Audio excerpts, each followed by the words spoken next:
Hello guys, I hope that you are doing great. Welcome to our new video.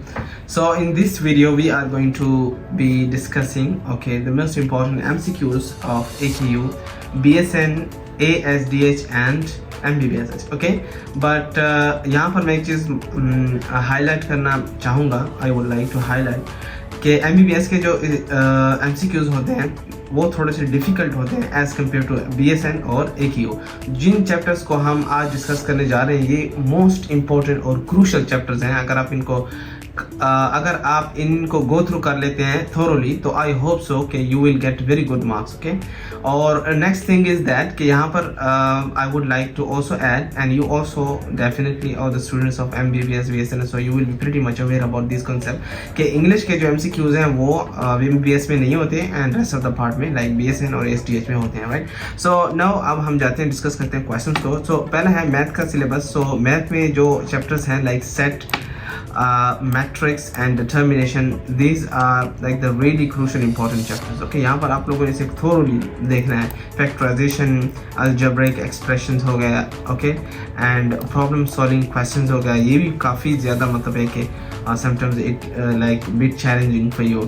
और ये factorization वाले थोड़े tough होते हैं. ratio and proportion like और next math logical question, like series of number ETC. So logical question में होता है कोई जनरल क्वेश्चन आपको सीरीज दी जाएगी, कभी मतलब 2 नंबर की सीरीज होगी, कभी डिवीजन की होगी, कभी मल्टीप्लिकेशन की होगी. उसके बाद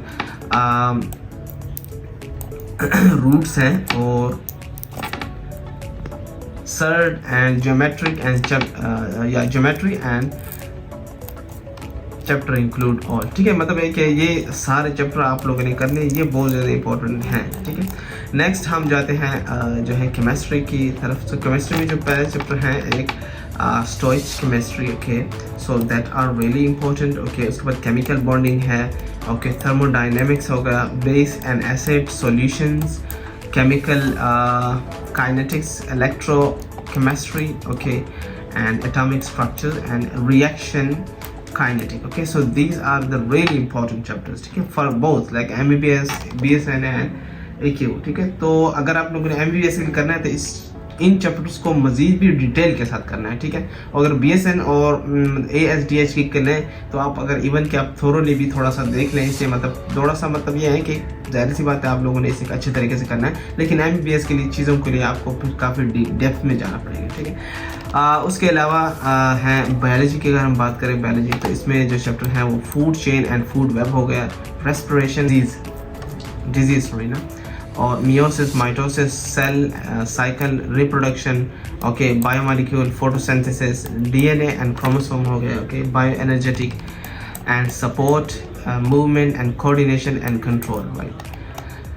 सो नेक्स्ट अगर हम फिज़िक्स की बात करें तो इसमें हमारे पास टोटल 9 चैप्टर हैं जिसमें से work and energy and force, right. इसके जो कॉन्सेप्ट्स हैं और वेक्टर चैप्टर हो गया, थर्मोडायनेमिक्स हो गया, डायनेमिक करंट, इलेक्ट्रिसिटी हो गया, वेव्स हो गया, like types of the waves, electrostatic हो गया, atomic and nuclear physics, transfer of heat and electromagnetic induction, right. और उसके बाद अगर हम बात करें इंग्लिश की, जैसे मैंने आप लोगों को पहले मेंशन किया कि इसमें MBBS में इंक्लूड नहीं है. सो हम सिर्फ AQU और ASDH की बात करेंगे जिसमें से सबसे ज़्यादा इंपॉर्टेंट MCQs जो हैं वो पार्ट्स ऑफ स्पीच है. इंग्लिश की जितने भी पार्ट्स ऑफ स्पीच हैं वो आप लोगों ने थोरोली देख लेने हैं. टेंसेस हैं, यूज ऑफ द टेंसेस हैं, पैसिव वॉइस हैं, और एक्टिव वॉइस हैं, और सब्जेक्ट वर्ब एग्रीमेंट है. कुछ बेसिक्स रूल्स होते हैं जो सब्जेक्ट्स मतलब वर्ब के साथ एग्री करना चाहिए तभी आपका सेंटेंस करेक्ट होगा. उसके अलावा जो है ना वोकेबलरी बेस्ड भी समटाइम्स 2 से 3 MCQs 4 MCQs वोकेबलरी की भी आपसे पूछी जा सकती हैं, जिसमें सिनोनिम और एंटोनिम्स के फॉर्म में वो होंगे, या किसी वर्ड वन सिलेक्शन मतलब पूरे कॉन्सेप्ट के लिए एक वर्ड दिया होगा. फॉर एग्जांपल कह सकते हैं कि the study of insects is called मतलब एंटेमोलॉजी. सो इस तरह के क्वेश्चन हो, मतलब the study of weather is called meteorology. इस तरह के क्वेश्चन दे सकते हैं. मतलब पूरे कॉन्सेप्ट के लिए एक वर्ड भी हो सकता है और सिनोनिम्स भी आपको दे सकते हैं. उसके अलावा identify the correct sentence this focus on, हाँ इसमें से आपको पूरा एक सेक्शन है जिसमें से आपको पूरी ये सारी आइडेंटिफिकेशन की जाएगी कि जो है ना टेंसेस आपने प्रेडिक्ट करना है करेक्ट किस्म के, ठीक है। सब्जेक्ट वर्ब एग्रीमेंट हो गया, ऑक्सिलरी वर्ब हो गए, सेंटेंस स्ट्रक्चर के भी आपसे पूछे जा सकते हैं, ठीक है।